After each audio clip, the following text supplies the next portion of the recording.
Okay, next है derive physical quantities.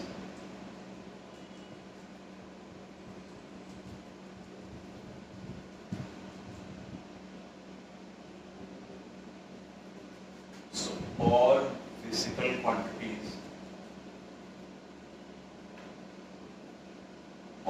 quantities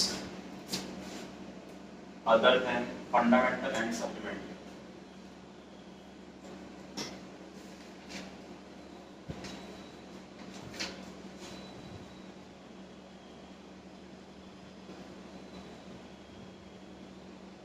Other than some fundamental supplementary physical quantities.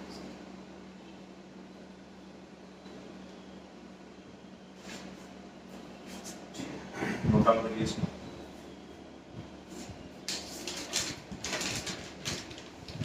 Example लिख लेते हैं। इसमें हो गया velocity, acceleration,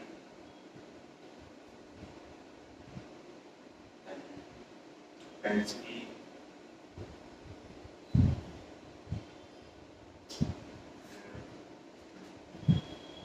force, pressure, etcetera. बहुत सारे एग्जाम्पल हैं। मतलब पूरी दुनिया में जितनी फिजिकल क्वांटिटीज हैं उसमें से 9 फिजिकल क्वांटिटीज को अगर आप छोड़ दो, लेकिन 2 सप्लीमेंट्री और 7 फंडामेंटल, उसके अलावा जितनी भी हैं उनका क्या होता है, डिराइव, राइट? ये दो सप्लीमेंट्री कोई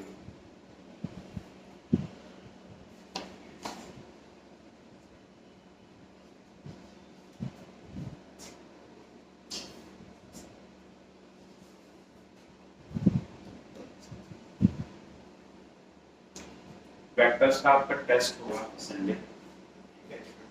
और चैप्टर हो ही गया हमारा, उसमें एक दो टॉपिक्स हैं जो नहीं हुए हैं, वो वाले क्वेश्चन आएंगे। मतलब जो टॉपिक्स देंगे उसको क्वेश्चन नहीं है, जो टॉपिक्स हुए हैं उसी के लिए, ठीक है? और वेक्टर्स आएगा और आप इस चीज़ के लिए प्रिपेयर रहिए। हर 2 हफ्ते में आपके टेस्ट होंगे। उसमें जो पिछला टेस्ट हुआ है उसके बाद से लेके सैटरडे तक जितना सिलेबस हुआ होगा वो आएगा, समझ गए? जैसे एक टेस्ट हुआ उसमें मतलब संडे को टेस्ट हुआ तो उसमें सैटरडे तक जितना सिलेबस वो आ गया। अब जो नेक्स्ट टेस्ट होगा उसमें संडे के बाद जो भी क्लास हुई है तब से लेके अगला जो टेस्ट है उसमें सैटरडे तक जो भी सिलेबस हुआ होगा, समझ गया ना? 2 टेस्ट के बीच में जो इंटरवल है उसमें जो भी क्लास में सिलेबस कवर हुआ होगा वो उसका टेस्ट आएगा, ठीक है? नेक्स्ट आगे बढ़ते हैं। इसमें कोई डाउट नहीं किसी को? क्लियर? जिंदगी में कोई डाउट नहीं है? आप लोग कट हो गए, आप अच्छा करोगे, आप लोग आईआईटी क्लियर कर सकते हैं। ओवर कॉन्फिडेंस मत हो जाना कि सबने बोलते अब तो आईआईटी नहीं निकलेंगे यहाँ से, हैं? ओवर कॉन्फिडेंस कभी भी नहीं होना, आपको मेहनत करनी है। और मैंने आपको स्टार्टिंग में बता दिया था कि आपको हमेशा ऐसा लगेगा कि पता नहीं हमारा होगा सिलेक्शन या नहीं होगा, आपको हमेशा पूरे 2 साल ऐसे लगता है, लेकिन एंड मोमेंट तक जो कोशिश करना नहीं छोड़ेगा उसका हो जाएगा, ठीक है? आगे बढ़ते हैं। नेक्स्ट डायमेंशंस हमने देखे थे क्या होते हैं ना। नेक्स्ट हम बात करेंगे dimensional formula, types of measurement systems.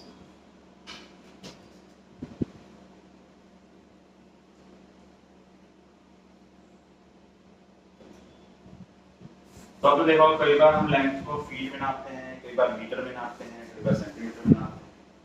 मास को कई बार केजी में नापते हैं, कई बार पाउंड्स में नापते हैं। जो अंग्रेज है वो पाउंड्स में नापते हैं, हम केजी में नापते हैं, है ना?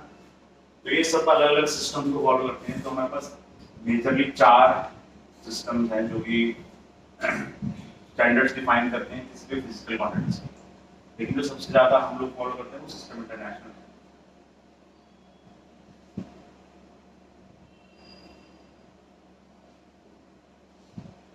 उसके बाद CGS है ना, उसको क्या बोलते हैं, सेंटीमीटर ग्राम सेकेंड। इसमें जो यूनिट्स होती है वो आपको पता है, केजी, मीटर और सेकेंड। ठीक है, इसके बाद होता है FPS सिस्टम। FPS मतलब फुट पाउंड सेकेंड। इसके बाद होता है MKS, मीटर केजी सेकेंड। तो इन सब में जो भी डेफिनेशन, सॉरी फुल फॉर्म जो है, ठीक है, उसके अकॉर्डिंग ही इसका नाम रखा गया है, देख सकते हैं। तो कोई याद रखने में ऐसे डिफिकल्ट वाली बात नहीं है, इसलिए आपको याद हो जाएगा।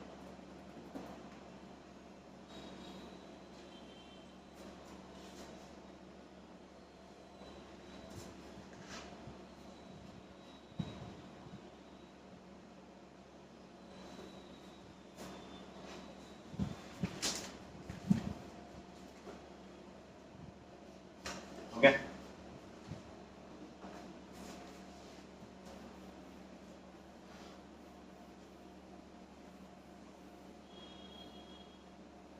अब हमारा जो मेन चैप्टर है यहाँ से शुरू होगा।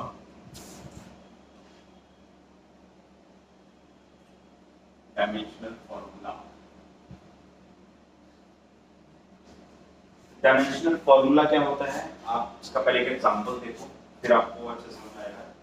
जैसे स्पीड है, तो कभी भी आपको किसी चीज का डायमेंशन फॉर्मूला निकालना है तो आपको सबसे पहले उसको फंडामेंटल यूनिट्स में कन्वर्ट करना पड़ेगा। तो फंडामेंटल यूनिट्स का मतलब क्या है, कोई भी फिजिकल क्वांटिटी उसकी यूनिट्स अगर आप फंडामेंटल फिजिकल यूनिट्स में लिख देते हो ना, फॉर एग्जांपल स्पीड को लिखते हैं मीटर पर सेकंड, तो ये मीटर भी फंडामेंटल है, सेकंड भी फंडामेंटल है।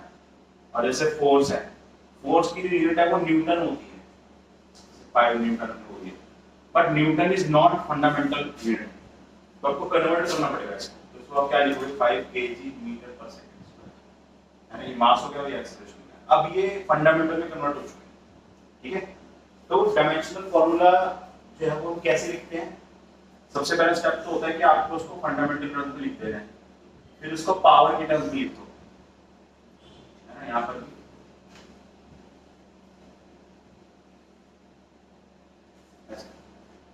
ठीक है, ये लिख दिया। अब ये जो फंडामेंटल यूनिट्स हैं इनके डायमेंशनल सिंबल लिख दो, है ना। फॉर एग्जांपल मीटर का क्या होता है, लेंथ, टाइम का क्या होता है, सेकंड, और इसमें मास है नहीं, तो आप चाहो तो m की पावर 0 लिख सकते हो, लेंथ की पावर 1 हो जाएगी और सेकंड की पावर -1, और इसको आप स्क्वायर ब्रैकेट में लिख दो, तो इसको हम बोलेंगे डायमेंशनल फार्मूला ऑफ स्पीड, हो गया। फिर अगर आपको फोर्स का डायमेंशनल फार्मूला लिखना है, क्या लिखेंगे, केजी है पावर 1, मीटर मतलब लेंथ पावर 1, सेकंड मतलब time power 1। This is dimensional formula of force, this is dimensional formula of force. तो ये बड़ी सिंपल सी चीज है, कोई इतनी खतरनाक चीज नहीं समझना है। उसको फंडामेंटल यूनिट्स में डालो, डायमेंशन सिंबल लिख दो, स्क्वायर ब्रैकेट लगा दो। इसकी डेफिनेशन क्या लिखेंगे, any physical quantity units expressed in terms of fundamental physical quantity, in terms of fundamental physical quantity.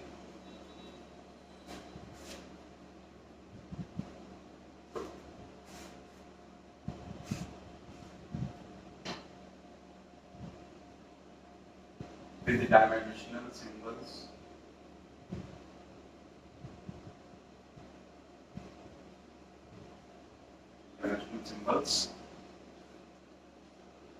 and square brackets around it.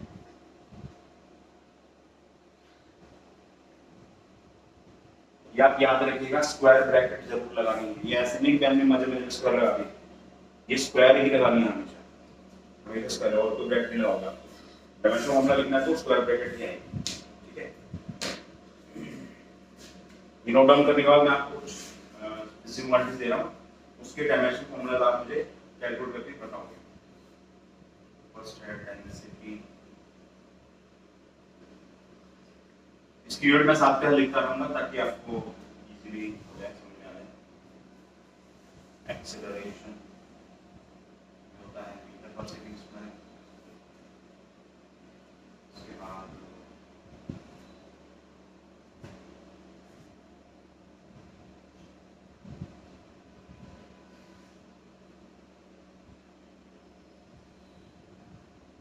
Pressure Newton पर मीटर स्क्वायर ऑफ इसकी unit. Moment of inertia. अच्छा, इसमें ना कुछ ऐसे physical quantities आएंगी जो आपने आज तक कभी सुनी नहीं होंगी, लेकिन आपको उसका नाम सुन के डरना नहीं है, आपको सिर्फ उसकी यूनिट देखनी है और डायमेंशन फॉर्मूला लिखना है, ठीक है। जो भी मैं यहाँ पर यूनिट्स लिखूंगा ये सारे मतलब जो फिजिकल क्वांटिटीज यूज हम करेंगे या आगे पूरी लेवल पर में आपको फिजिक्स में कुछ कुछ चैप्टर्स में आते जाएंगे, ठीक है। Moment of inertia kg metre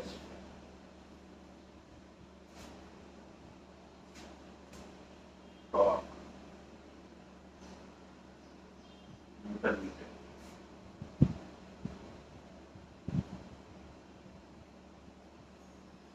energy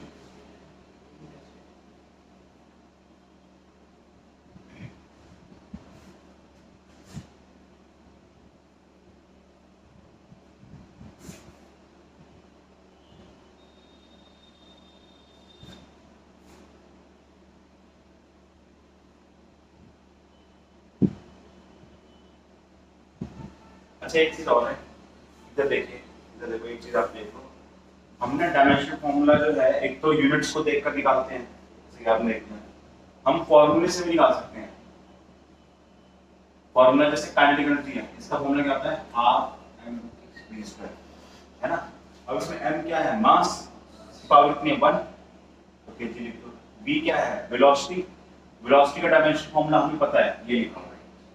अरे यार ये इसको करेक्ट करो, ऐसे लग किया आएगा, फिर जाएगा मीटर पर सेकंड स्क्वायर, है ना। अब इनके डायमेंशन सिंपल पुट कर दो, m l स्क्वायर की माइनस 1, है ना। और एक बात याद रखनी है, note constants, trigonometric ratios,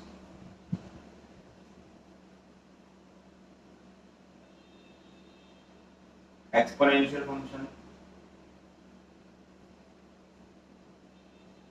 logarithmic functions,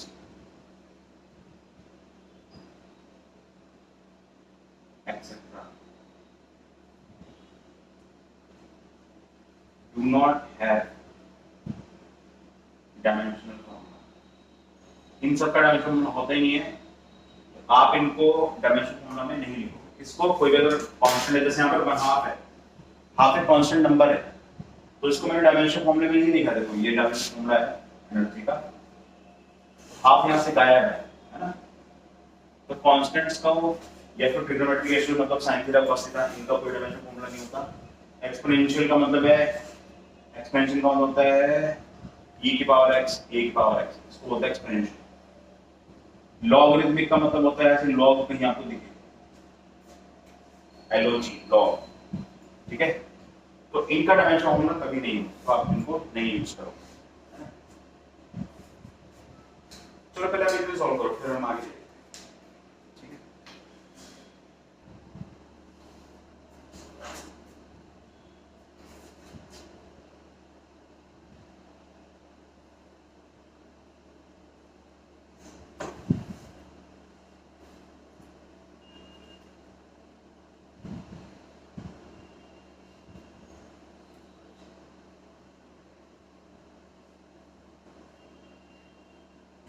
impulse क्या होता है?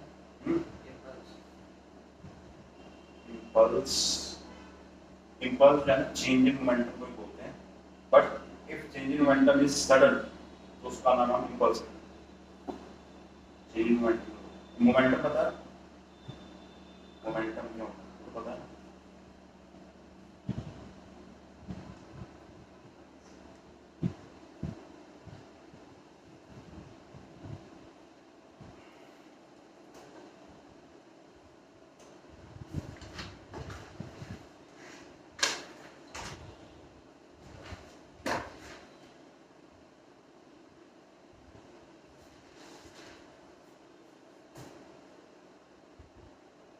सर ये m पावर 0 मतलब खाते हैं कोई जरूरी नहीं, बट वो ये लिख दोगे तो अच्छा रहेगा। जैसे स्कूल में आप एग्जाम में लिखोगे ना तो उसका लिख देना, तो जो नहीं है उसकी पावर 0 लिख देना, स्कूल वाले खुश हो जाएंगे।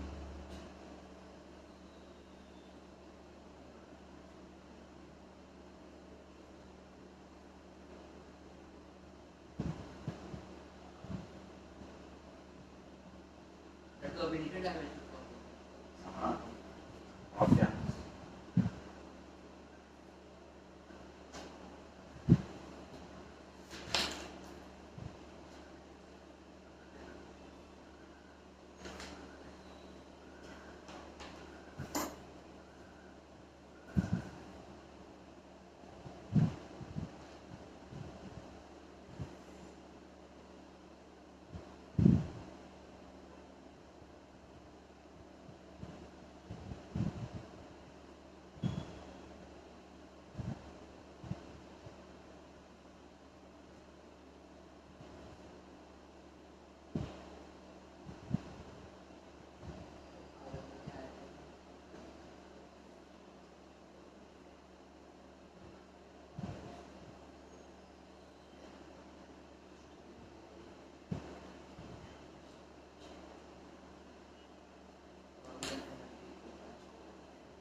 स्ट्रेन का एल अपॉन एल सब जीरो है ट्रेन का delta L upon L, delta change in dimension upon हाँ चेंज, डेल्टा मतलब चेंज होता है। पढ़ेंगे सारी चीजें और आगे हम डिस्कस करेंगे, फिलहाल आप सिर्फ बैलेंस फॉर्मूला